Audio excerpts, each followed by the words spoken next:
Get started here shortly, and since we're doing a recording, I've done this a number of times where we've simulated some sort of an event for recording. So if I'm talking kind of over here, that's for the benefit of the camera. That's no offense to anybody in the audience that I'm trying to avoid, because when there's only 4 or 5 people, it's a little intimate to just be talking right to people like this. So forgive me if I do that. So I've got about a 30-minute so presentation that we'll record for this, and then we had set aside some time for Q&A. I'm happy to discuss anything, but we could probably do that over pizza as well.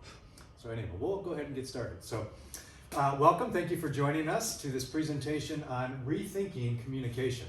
My name is Matthew Koschmann. I'm an associate professor at the University of Colorado in Boulder in the Department of Communication, which is part of our broader College of Media, Communication, and Information.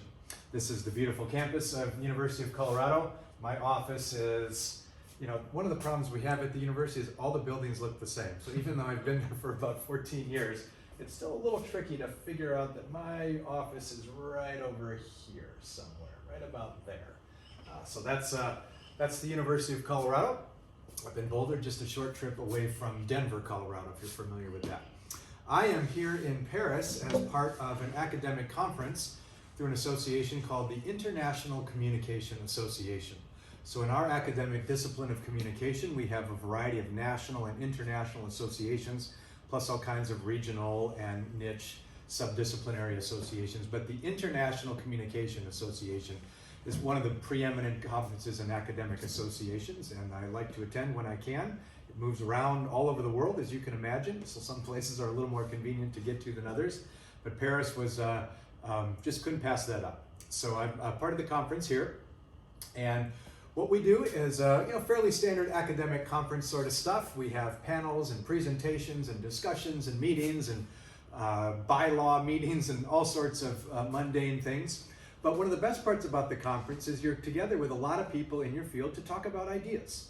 And ideas at a pretty high level, and ideas at a more granular level, sometimes more practical application for things we're doing in the classroom, sometimes high theoretical stuff.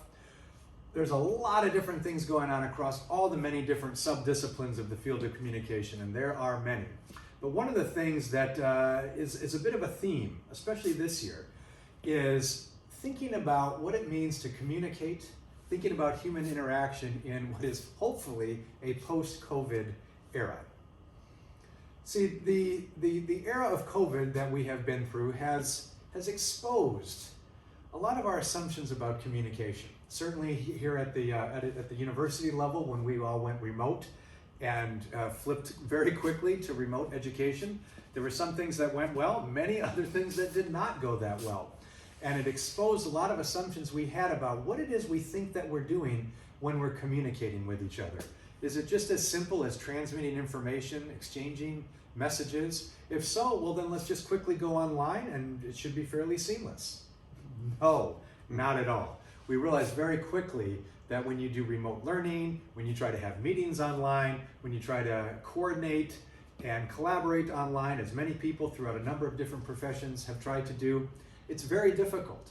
And it's very difficult because we're doing something more than just exchanging information when we communicate and interact with each other. And so in many ways, what it's forced us to do is rethink our notions of communication and not come to some brand new theory about communication, but in many ways a bit of a renaissance, a returning to what maybe had been lost in our era of technological sophistication. And so that's what I want to talk about in this presentation, is what might it look like to rethink communication, to question some of our prevailing assumptions about what is going on when we interact with each other, interpersonally, interculturally, organizationally, and many other forms of human communication and interaction. In order to do that, we need to start with a baseline assumption about what's going on in our world, what we might call reality. Now, when we think about reality, in general, we can make 2 distinctions. We can talk about physical reality, and we can talk about social reality. Now, for any philosophers in the audience, I am very aware that the boundaries between physical reality and social reality are a bit blurred, and maybe a little bit later during the Q&A time we can discuss some of the finer points of the mutual constitution of the material and the social and some of our socio-material aspects of our reality. But we'll save that for the appendix of this presentation.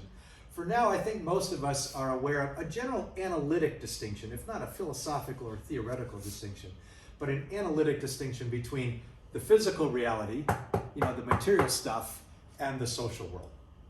And we're going to focus on notions of social reality. Now, even though we make an analytical distinction between physical and social reality, we're certainly in no way denying the physical world. Nobody is saying that it's all in your mind, it's all social. No. Everything we're talking about today is very much rooted in the idea of stuff and things in our world. So when you go out across the street, it's you or the bus. It's not whatever you think at the moment or whatever's in your mind. However, the social reality is not so much about what is, but rather about what things mean, how we understand things, how we interpret things. So yes, if I go out of the university complex here and I don't look where I'm going and I have a little collision with the bus, there is a definite physical reality that happens. But what that means, is it an accident? Was it intentional? Is somebody responsible? Those are matters of social reality. And so that's what we're going to focus on today as we rethink communication. It's what's going on in the realm of social reality when we interact with each other. So in order to rethink some of this, we want to start with our theories of communication. Now I imagine most people outside of an academic conference for communication scholars probably don't think of theories of communication all that much. Communication it's a practical art, it's a practical skill. We don't really theorize about it too much, we just kind of do it. Most of us, at least if you're in this room today, probably communicate fairly well. You wouldn't be here if you didn't, if you hadn't been able to accomplish something socially in our world through your education, through your professional pursuits, through your relational connections, whatever. You probably communicate okay. And so you'd be right to think, well, I don't need a theory of communication, I just do it. Well, although that is true, we all have a theory of communication. And by theory, I just mean explanation. An explanation for what we think we're doing when we interact with each other. Right now, you're making assumptions about what it is that we're doing right here in this room as I give this presentation. That's your theory of communication. That's all we mean. A good way to think about a theory of communication is kind of like an operating system for our various technological devices. Whether it's your devices you have in your pocket or in your backpack or whatever else, everybody's device has an operating system. Some of the more familiar ones, of course, are the Android and Apple and Windows operating systems. I know there's a little bit of a competition between those. We don't have to take sides here. What we're talking about here is the underlying system that enables you to do everything you want to on your device. It runs the programs, it runs the applications, and most of the time, you don't really think about your operating system. I mean, maybe you made a conscious choice at one point to be a Mac person or a PC person. But once you made that choice and you purchased your device, generally you don't think about it too much, except when you have a compatibility problem. When there's something you want to do with your device and you can't. You can't download that app. You can't run that program on that operating system. And then you realize, oh, there's things I want to do in the world, but the platform I'm on, the operating system I'm running, isn't going to enable me to do that. Or it's going to be kind of clunky or slow, or it's going to mess up some other stuff. That's the compatibility problem that I'm talking about. And when that happens, usually we need some kind of an upgrade. Or we have to just accept the limitations of our device. We can say, well, I'm just not going to be that kind of person who engages with those programs and those apps. I'm just not going to do that. That's fine. We can live a more limited existence in that technological world, or we can upgrade. I want to use that metaphor of an operating system for how we might think about our theories of communication. And in general, I want to talk about two theories, or meta-theories, frameworks of theories, categories of theories, or two operating systems, if you will. Communication as transmission and communication as social construction. So these are the two operating systems, to go along with the metaphor, or two theoretical perspectives on communication that can help us make sense of what's going on in this world. And what I want to talk about are some of the limitations of one operating system and maybe some of the benefits of upgrading to the other. And of course, you'll see that the conclusion that I'm working towards is I'm making the case that we need an upgrade. We need to upgrade our operating system if we're going to be more proficient and successful in the world of human interaction, especially in our post-COVID era. So let's think about the first operating system, what many are calling or have called the transmission model of communication. If you've taken any classes on communication, if you've attended any kind of a communication workshop, you're probably familiar with some model like this. You may not be able to quite read the fine print, but basically we've got a sender who's sending a message through a channel to a receiver. Maybe there's some noise in the way, and there's probably some kind of a feedback loop. A pretty basic model of what's going on, or to use the theoretical term, an explanation of what's happening when people interact with each other. And this is a pretty good model. It explains a lot of our communication behavior, and it works particularly well when the messages we send clearly represent the meanings that we have in our minds, and when people already share deeply held values and beliefs about what is true, beautiful, right, so forth. So maybe in a particular community, we can just exchange information, and there's no question about what some of those things mean, whether they're good or bad, helpful or harmful. We can just talk. That's fantastic. Most people who have had any interaction with other people other than maybe their immediate family or people that think the same way they do know that that does not describe many of our communication situations. We often interact with people who do not share the same values and beliefs that we have. That what I think things mean in my mind are not what things think in your mind or your mind. What do we do in that situation? What do we do when we do understand each other? No, I know what you mean. I just don't agree. Then we've got a problem. That's that situation when you realize, ooh, I want to do something on my operating system, and I can't run this program. I either need to live with the limitations of my simplistic kind of off-the-shelf factory-installed operating system, or maybe I need to upgrade. So what's wrong with the transmission model? Well, it's not that it's wrong per se, it's just that it's relatively limited. Okay? It just doesn't capture the complexities of human interaction. And what a colleague of mine at the University of Colorado has referred to as a flat earth theory of communication. And by a flat earth theory, what I'm talking about is a theoretical perspective or an explanation for social phenomena that seems correct from a limited vantage point, but does not capture or fully explain the complexities of what's going on in a particular situation. So think about it like this. For quite some time in human history, there were some people who believed that the earth was flat, even though it was always round, even when they thought it was flat. And even though we know it's round, we can still get by with some flat earth assumptions. But what about when things get more complex, like taking a transatlantic flight like I did, or putting a satellite into space? When I was a kid, I learned that comparing a globe to a map, like when I flew from the United States to France, it's quicker to actually fly over the top of the globe than across. Because what seems counterintuitive from a flat earth perspective actually makes perfect sense from a round earth perspective.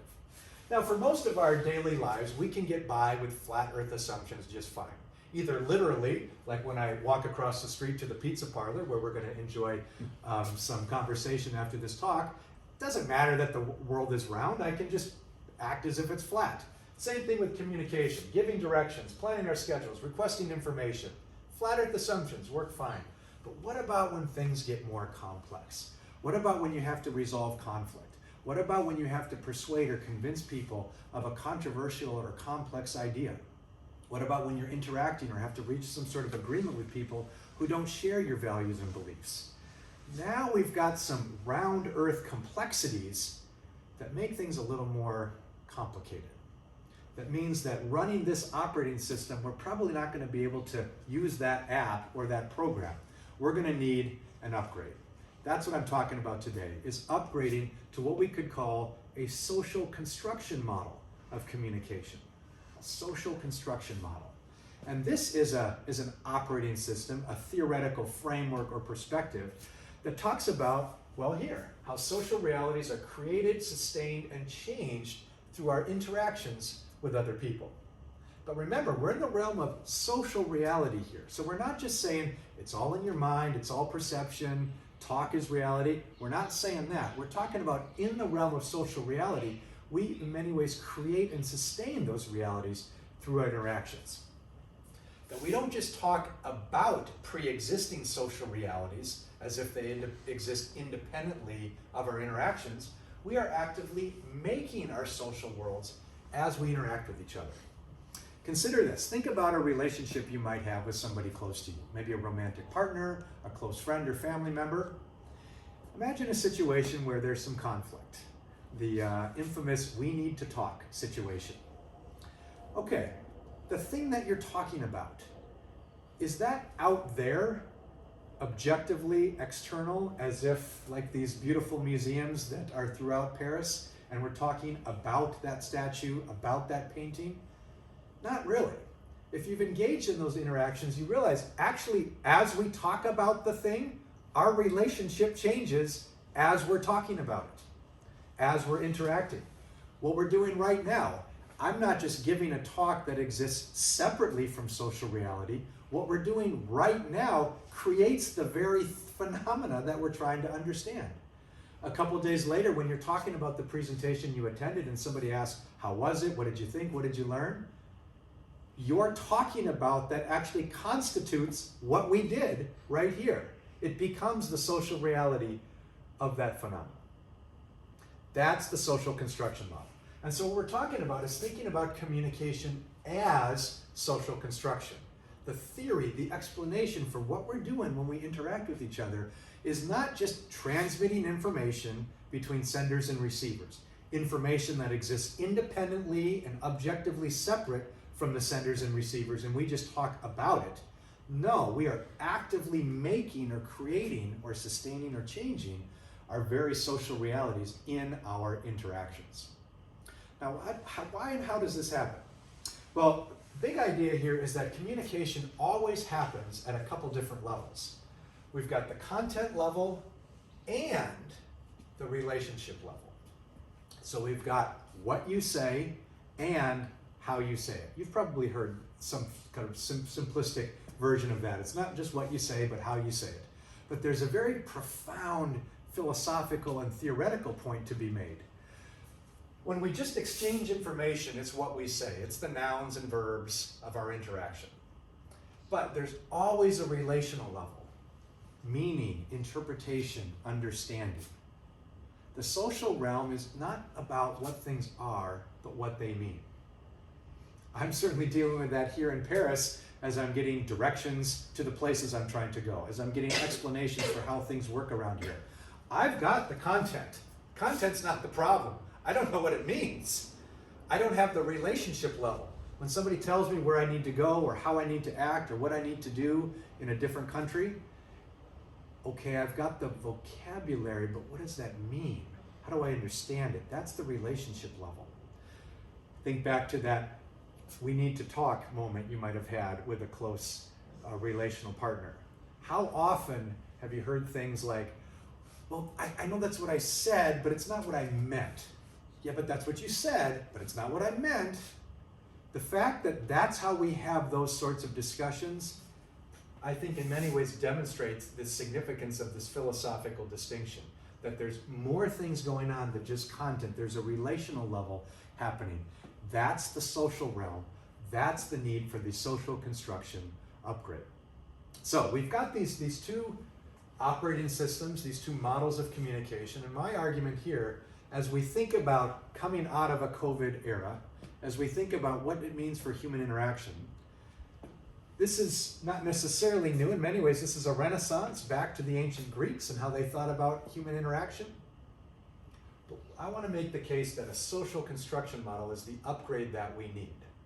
Now, there's a lot of philosophical and theoretical stuff behind these ideas. In fact, some of my favorite books on the topic We've got the classic, The Social Construction of Reality, from sociologists from the 1960s. They're all versions of the same title, if you pick up on that.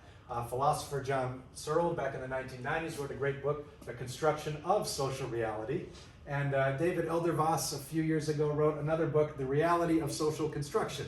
So a different play on all the same three words, but a great philosophical, theoretical deep dive into what's going on in this social realm, social reality, social construction, human interaction.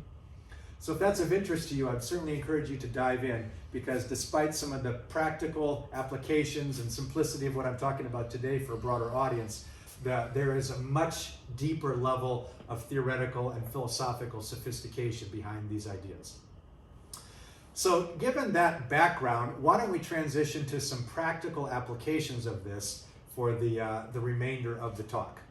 So let's look at some examples here.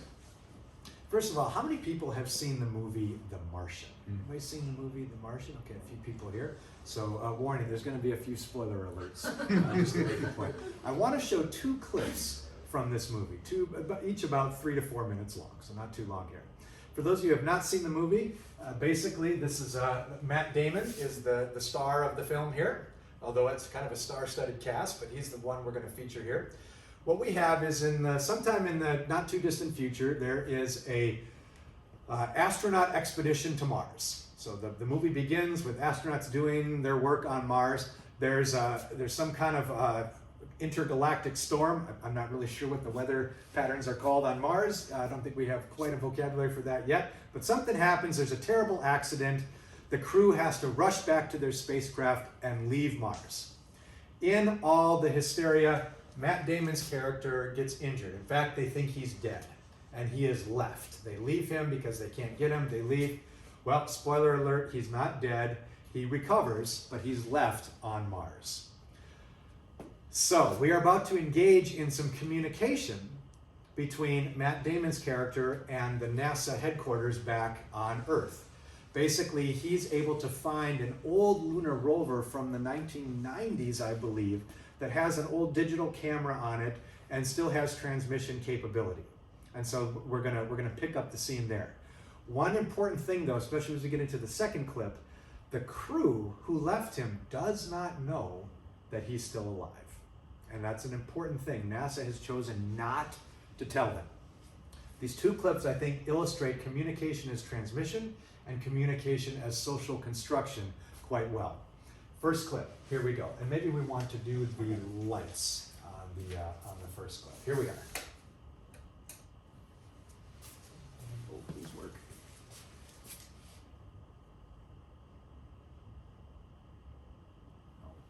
I'll push the power button.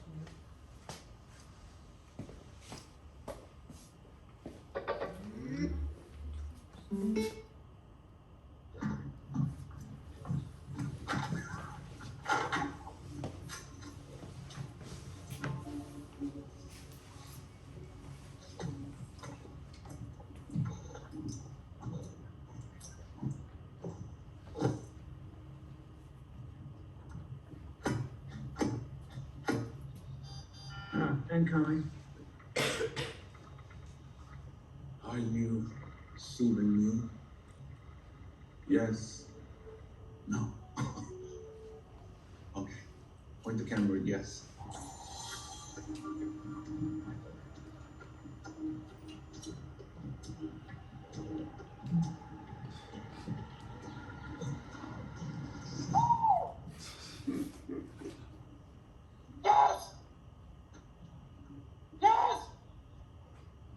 So here's the rub.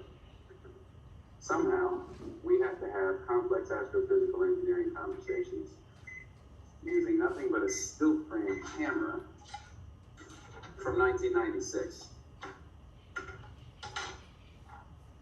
Luckily, the camera does spin, so I can make an alphabet.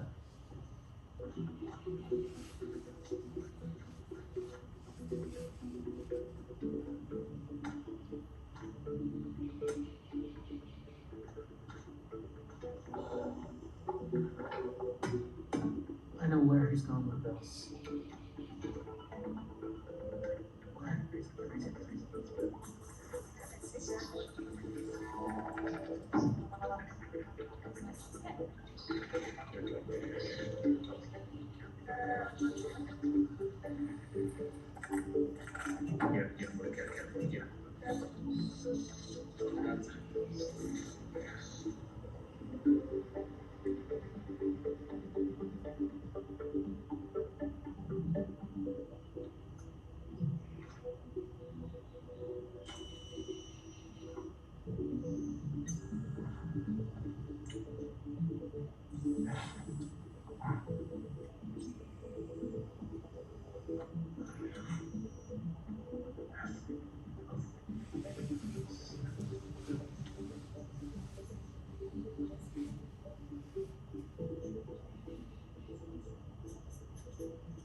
Listen, wake up.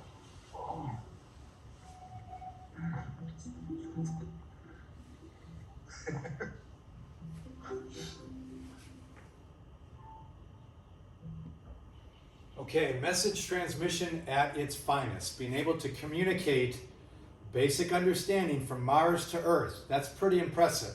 But think about all the stuff that's already hardwired or built into this interaction. All the shared values and beliefs, shared language, shared understanding. Let's take a look at when things get a little more complicated. Keep in mind, Matt Damon's character does not know that the crew doesn't know that he's still alive. NASA has decided to not tell anybody. Here we go. Now that we can have more complicated conversations, the smart people at NASA have sent me instructions on how to hack the rover so that it can talk to Pathfinder. If I hack a tiny bit of code, just 20 instructions in the rover's operating system, NASA can link the rover to Pathfinder's broadcasting frequency, and we're in business.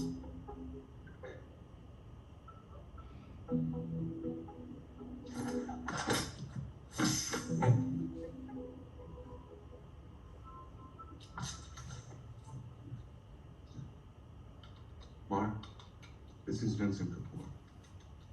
We've been watching you since all 54. The whole world is rooting for you. Amazing job getting Pathfinder. We're working on rescue plans. Meantime, we're putting together a supply mission to keep you fed until Ares 4 arrives.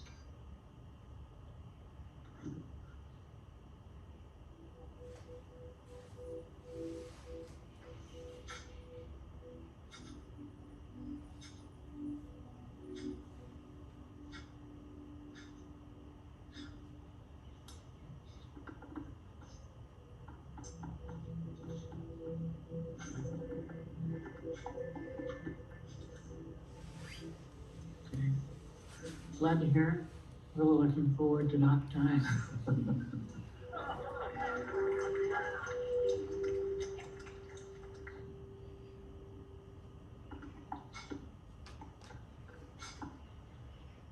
How's the crew? What did they say when they found out I was alive?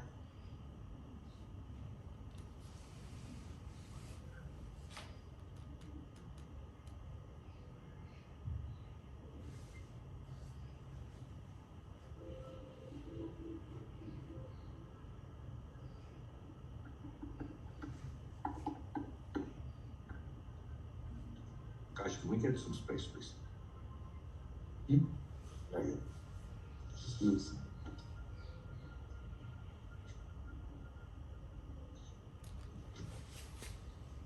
Sit down.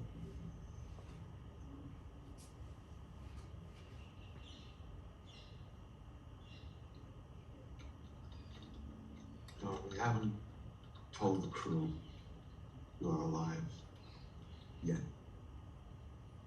We need them to concentrate on their mission.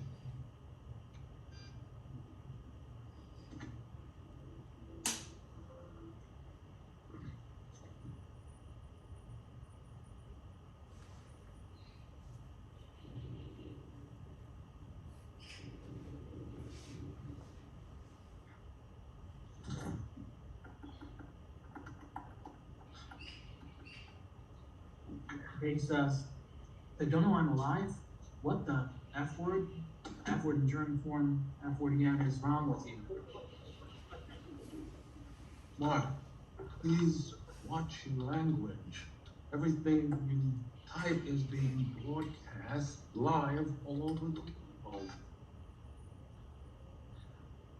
Yeah?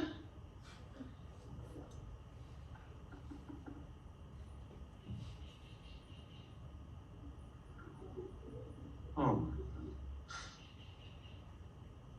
Yes, sir. He's under a tremendous amount of stress. I understand. We're working on it. I'm sure he didn't mean what he said. Thank you, Mr. President. Okay, lights please. Did you catch the moment in the second clip? That moment of, what should I do here? What do I say? That, I think, is the moment when you realize my operating system cannot run the next program. There's an application I need to do. I don't think I've got the right operating system. Do I stay in the simplicity of what I've got and limit myself, or do I need an upgrade? The facts of the situation, the content, were not problematic. There's a very straightforward answer to the question of what happened when you told the crew. We all know what that is. That wasn't the problem. The problem was, oh, but what does this mean?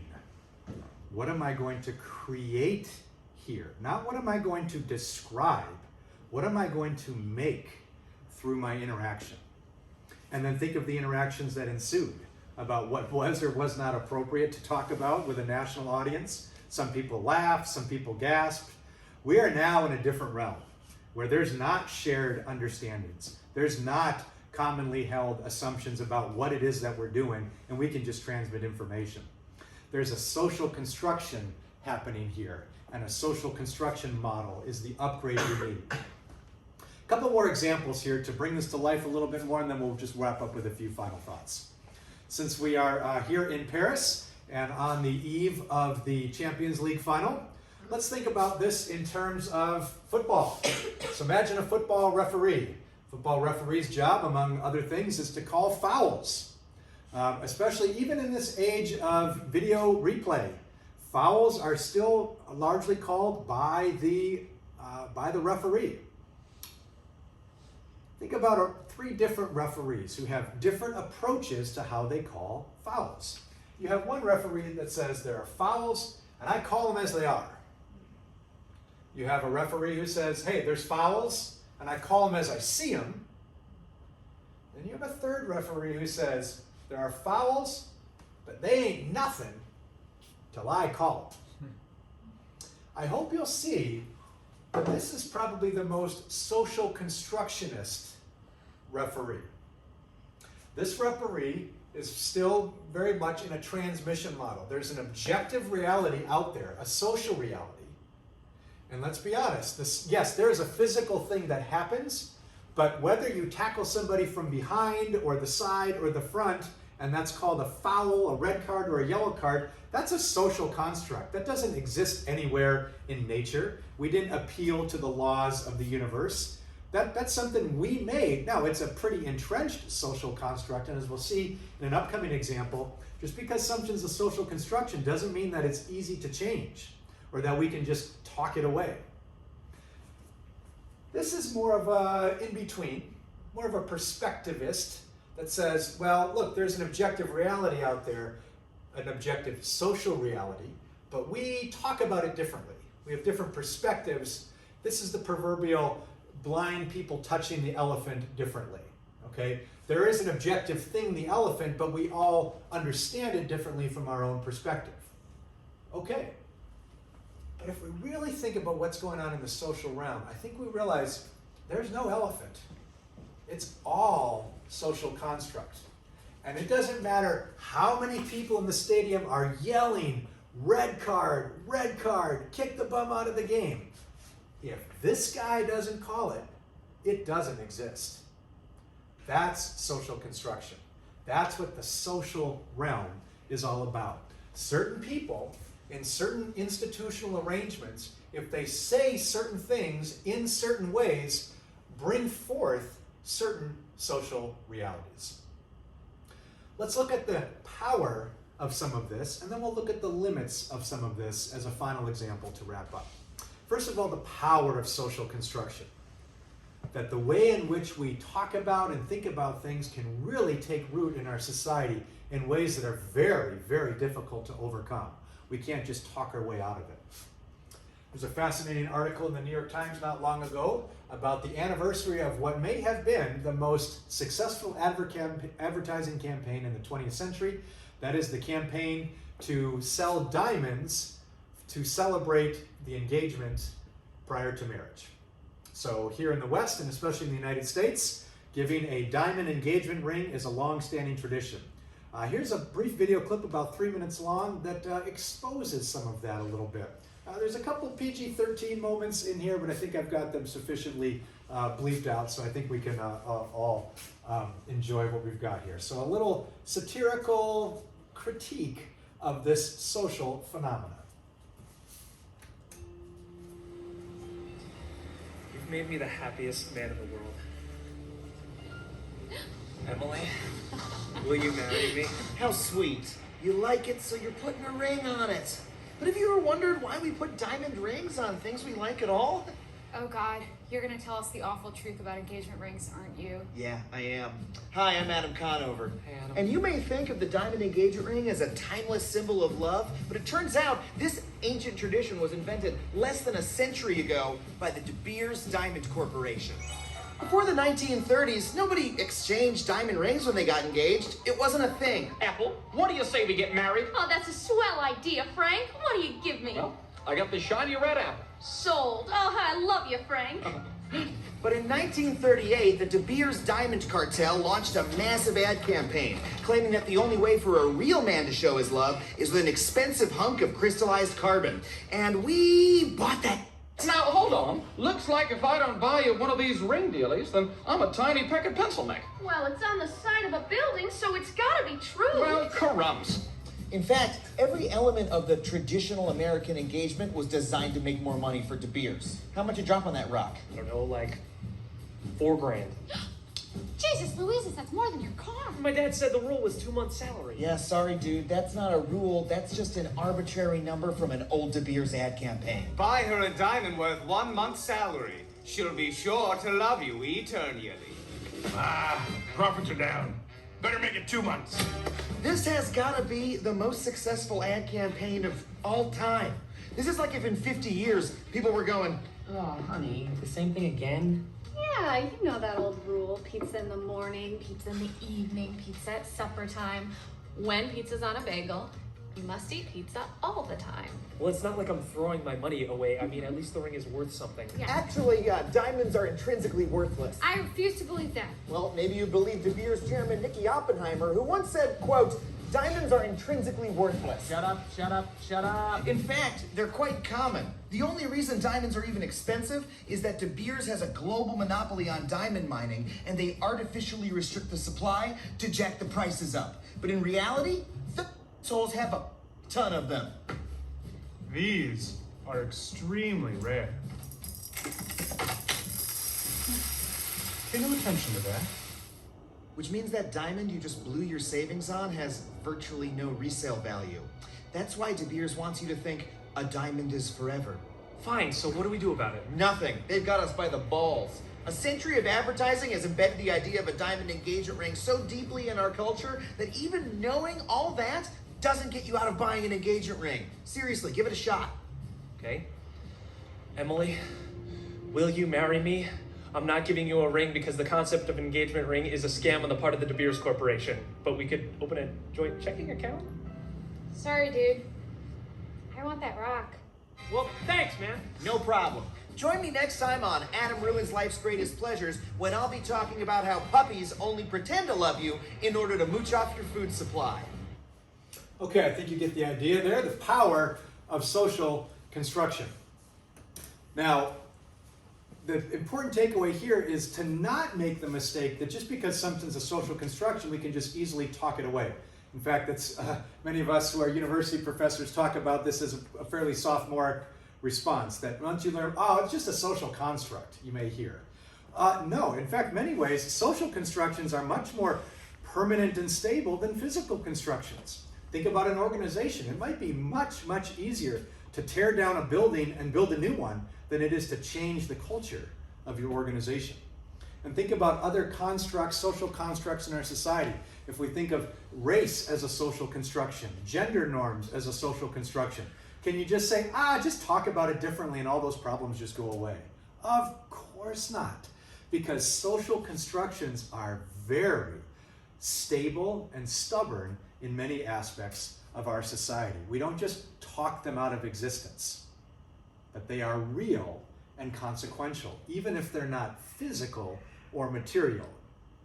Okay, so those are the power.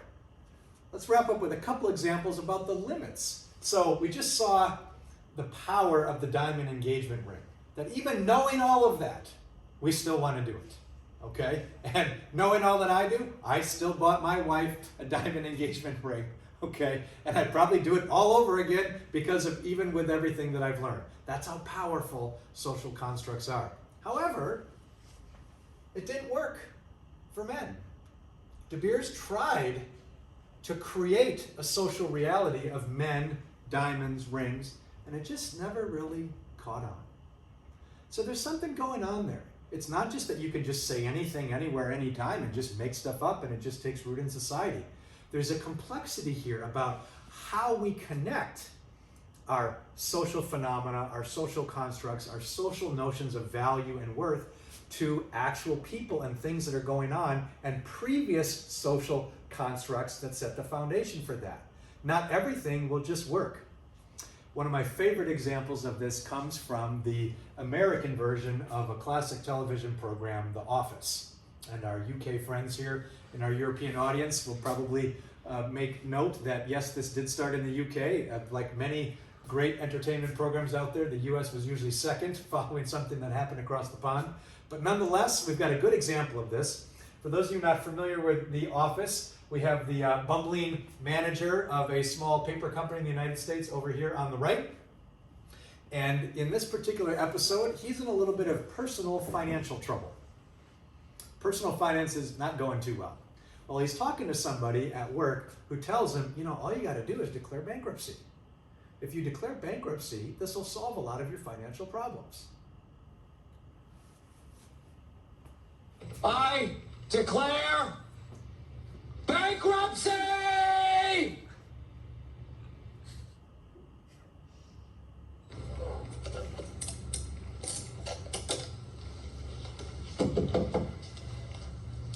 Hey, I just wanted you to know that you can't just say the word bankruptcy and expect anything to happen. I didn't say it, I declared it. Still. Okay, I think you get the point. So, bankruptcy is a social construct. There's no periodic table of the elements for bankruptcy and personal finances. There are social norms and expectations. There are also laws and policies that we have created, that we have made, but they're social constructs nonetheless. But just because they're social constructs doesn't mean we can just talk anything into existence. Bankruptcy, the social construct of bankruptcy, happens when particular people in certain institutional arrangements interact in certain ways and document and record and archive the nature of those interactions in particular ways with other particular institutional arrangements and policies. And then we can make something we call bankruptcy. So we're trying not to fall off the horse on either side here. Treating social constructs like they're just given, they're just out there in nature like rivers, trees, and rocks, and it's just the way things are. Sorry, that's business, that's just how it works. No, that's how we've made it. But you can fall off the horse on the other side with that sophomoric response of, it's just a social construct. Like, just talk differently and this all will change. No, just like everybody yelling at that referee, not gonna change the referee's mind and not gonna make the red card or the yellow card go away. Only certain people in certain institutional arrangements who interact in certain ways have the capacity to create certain kinds of social constructs that may or may not persist and sustain. And so the real work of communication, both practically, theoretically, academically, is to figure out what's going on in that realm. What are the kinds of institutional arrangements, ways of interacting, locus of authority, who gets to say what? That's where we want to go. So to wrap up, we might think about some practical applications, which often come in the form of like best practices. But that's probably not the way to think about things in the realm of social reality. Instead, I think it's better to think about not just best practices, but best questions. And I'll wrap up with this.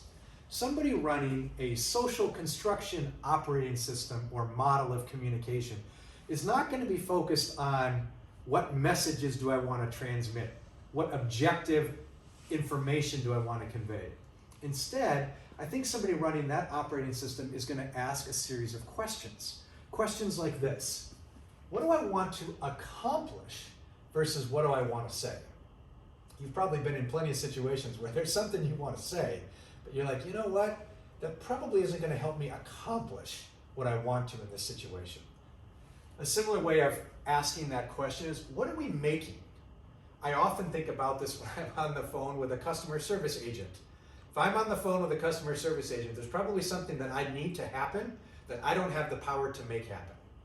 What can we make together? Most customer service solutions usually are something that we make together, some sort of negotiation. Not just what am I talking about, but what am I making together? How can I facilitate order in this situation versus take control? I don't mean order and control as synonymous. Order implies a sense of stability in our social arrangements, where control is usually about asymmetric power differences. Most of us want a sense of order in our social relationships. We want our marriages and romantic relationships to be relatively stable. We want our professional relationships and institutional arrangements to be relatively predictable. How can I interact with ways that facilitate order in those situations? How can I focus more on relationships and less on things? The social world is not so much about things, but relationships. And relationships are not just this thing out here that we talk about. It's here, and it exists in our interaction, and it's subject to change. Surely, if you think back to that anecdote I was talking about before of the we need to talk moment, I know many of you have had this situation that I have, where you're talking to that romantic partner, that close friend. You're trying to make a point, but the way you make the point actually implicates you further in the problem, and now you've just changed the very thing that you're arguing about. Because you're not talking about that thing over here. The way you talk about it changes the very nature of the thing that we're interacting about. And finally, or almost finally, how can I frame things differently? It's all about perspective, right? You think of a frame like a picture. You include, you foreground, you background. Can I frame things differently as I interact? And then finally, what question can I respond with rather than some sort of declarative statement? I think people who are running a social construction model are much more inquisitive. This is a tough one, especially for us academics. We like to profess things. We have things we're supposed to be able to say. We're getting paid for supposedly knowing a bunch of stuff. It's hard to respond with further inquiry, but I hope you see that these all go together. To the extent that we respond with a question, we're going to make something different. When we make something different, we relate differently. When we relate differently, we accomplish different things. When we accomplish different things, we may be able to create a sense of order and stability as opposed to perpetuating asymmetric power differences that are all about control. So somebody running the social construction operating system, I think will act more like this and less like the opposite. Less like these things in the parentheses, which are much more of a transmission limited. So, to wrap up, that's what I think rethinking communication in this post-COVID era can be all about. It's about recognizing some incompatibility problems. That's what we learned when we went remote in the world of education, for example, or in a number of professional situations when we couldn't interact face-to-face. We realized, oh, this is exposing something about our assumptions of human interaction. We can stay with our limited, off-the-shelf, factory-installed operating system, or we can say, I think it's time for an upgrade. Let's run a different system so we can do different things. And that has to do with recognizing the reality of the social realm and what the social world is all about. Meaning, interpretation, and understanding, and all those things come through human interaction, through human communication. So, thank you for your time.